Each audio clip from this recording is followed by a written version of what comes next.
बीते गुरुवार के दिन यानी कि कल महाराष्ट्र के यवतमाल जिले के सरकारी मेडिकल कॉलेज में एक मरीज ने इलाज के दौरान डॉक्टर पर हमला कर दिया।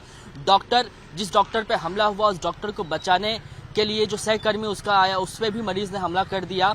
इस घटना की निंदा मार्ड की तरफ से की गई है, रेजिडेंट डॉक्टर्स के एसोसिएशन की तरफ से की गई है और इसका विरोध जताते हुए यवतमाल में जितने भी रेजिडेंट डॉक्टर हैं वो हड़ताल पर चले गए हैं। घटना की निंदा सेंट्रल मार्ट की तरफ से भी की गई है। इस वक्त डॉक्टर अविनाश दहीफले हमारे साथ मौजूद हैं।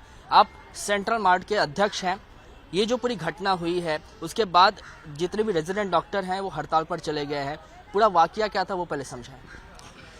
पहले तो मुझे मिली हुई जानकारी से ये पता चलता है कि जो पेशेंट था वो दो दिन से उधर एडमिट था।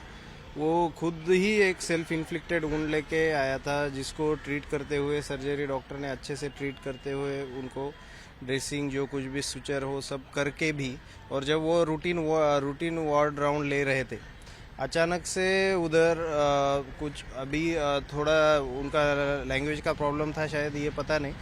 Resident is from the south side and patient was may be the Marathi, so he was very stable at the time of the round, but suddenly the patient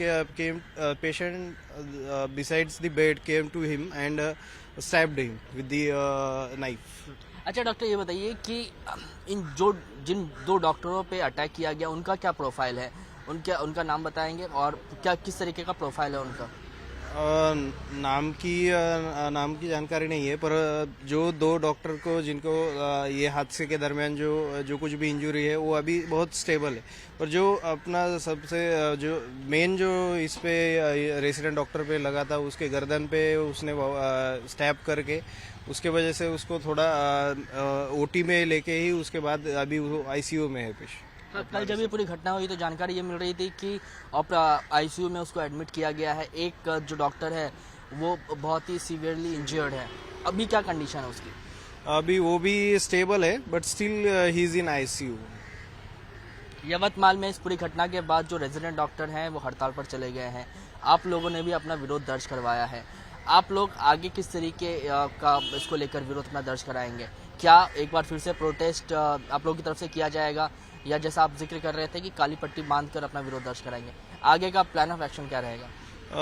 हमने जो यवतमाल में जो घटना घटी है उसकी कड़ी निंदा करते हुए जो कुछ भी हमने हायर अथॉरिटी से भी बात करके जो कुछ भी उन हेल्प हो सकती है वो करके, और साथ ही में हमारी पूरा संगठन, हमारा जो पूरा स्टेट का संगठन है उनके साथ खड़ा है, उनके साथ ही है। और जैसे कि आपने बोला कि हम काली रिबन लगा के हम लोग काम कर रहे हैं साथ ही में, और हर कॉलेज में आज शाम में एक कैंडल मार्च का आयोजन करते हुए घटना की निंदा कर रहे हैं हम लोग। अच्छा, इस पूरी घटना को लेकर जहां एक तरफ आप लोग प्रोटेस्ट कर रहे हैं, यवतमाल में हम पूरी तरीके से प्रोटेस्ट पे लोग गए हुए हैं, डॉक्टर गए हुए हैं, रेजिडेंट डॉक्टर, यहाँ पे आप लोग कह रहे हैं कि ब्लैक पट्टी बांध के अपना विरोध दर्ज कराएंगे। क्या इस बात को लेकर आपने राज्य के किसी मंत्री से बातचीत की है? उनके तरफ से अगर बातचीत की है तो क्या आश्वासन दिया गया है?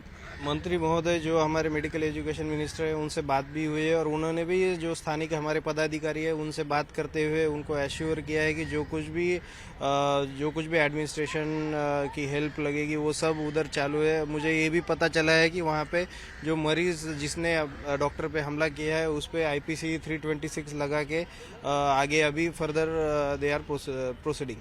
डॉक्टर अविनाश, एक अंतिम सवाल ये कि जब मैं रेजिडेंट डॉक्टर के हमलों को लेकर रीड कर रहा था तो मुझे ऐसा पता चला कि यवतमाल में बीते 2 साल में ये दूसरी घटना है, और शायद जो पहली घटना हुई थी उसमें डॉक्टर की जान भी चली गई थी। तो ये कितना आप इसको सीरियस देखते हैं? वही लास्ट 1-2 साल में ये जो चल रहा है कि 2 साल पहले जो एक डॉक्टर अशोक पाल थे उनका भी ऐसी हमले की तरफ से कैंपस में हमला होके उनको भी स्टैब करके इंजरी हुआ था, और वो भी उस हादसे में नहीं बचे। ये बहुत ही दुखद घटना है हमारे लिए कि मेडिकल कैंपस सिक्योर नहीं है क्या, ये सवाल खड़ा होता है बार बार, और बार बार हम कितनी बार हम यही मांग करें कि हमारे कैंपस सिक्योरिटी के हिसाब से थोड़ा स्ट्रेंथन किया जाए। अभी तो ऐसा लगता है कि वार्ड के बाहर ही आपको मेटल डिटेक्टर वो बिठाने की ज़रूरत है क्या, क्योंकि ये इस भयानक हादसे के बाद हर एक रेसिडेंट डॉक्टर अपनी जान की सलामती चाहेगा और हर एक डर के काम कर रहा है। ये बहुत दुखद घटना है, क्योंकि हर एक तरफ आप डॉक्टर को मरीज के लिए अपन खुदा मानते हैं, ये करते हैं, और दूसरी तरफ उनको ही ऐसा करेंगे तो वो डॉक्टर कैसे काम करेगा। एक जो भीति का जो ये है, मतलब डर जो बना है, वो डर कहीं ना कहीं खत्म होना चाहिए। और ये जो स्ट्रेंथनिंग है, वो आप जो फोर्स है, एमएसएफ का फोर्स है समझो, नहीं तो आप मेटल डिटेक्टर कुछ भी बिठा के आप एक सिक्योर कैंपस की तरफ आपने शासन ने ये सिक्योर कैंपस बनाने की तरफ ध्यान देना चाहिए। ठीक है, आपसे बात करना चाहेंगे। आप लोगों ने अभी हाल ही में प्रेस कॉन्फ्रेंस लिया है, आपसे कुछ ही देर पहले। प्रेस कॉन्फ्रेंस में किन किन बातों का जिक्र हुआ है, किन किन मुद्दों पर चर्चा हुई है? अभी हमारा जो प्रेस कॉन्फ्रेंस हुआ था, पिछली बार स्ट्राइक हुआ था, तो जेजे हॉस्पिटल की तरफ से और सेंट्रल मार्ट की तरफ से हमने पूरे स्टेट का हॉस्टल्स का बात किया था सब मिनिस्ट्री से। आज जो घटना के बाद जो आज प्रेस कॉन्फ्रेंस ली गई है, उसमें किन किन बातों का जिक्र किया आप लोगों ने? हर एक कॉलेज में जो भी जैसे सिक्योरिटी पर्पज के हिसाब से मेटल डिटेक्टर वो होने चाहिए, क्योंकि अभी जो स्टैब इंजरी की है वो फल काटने के एक नाइफ से हुआ है। कुछ भी मतलब हथियार यूज कर सकते हैं क्या?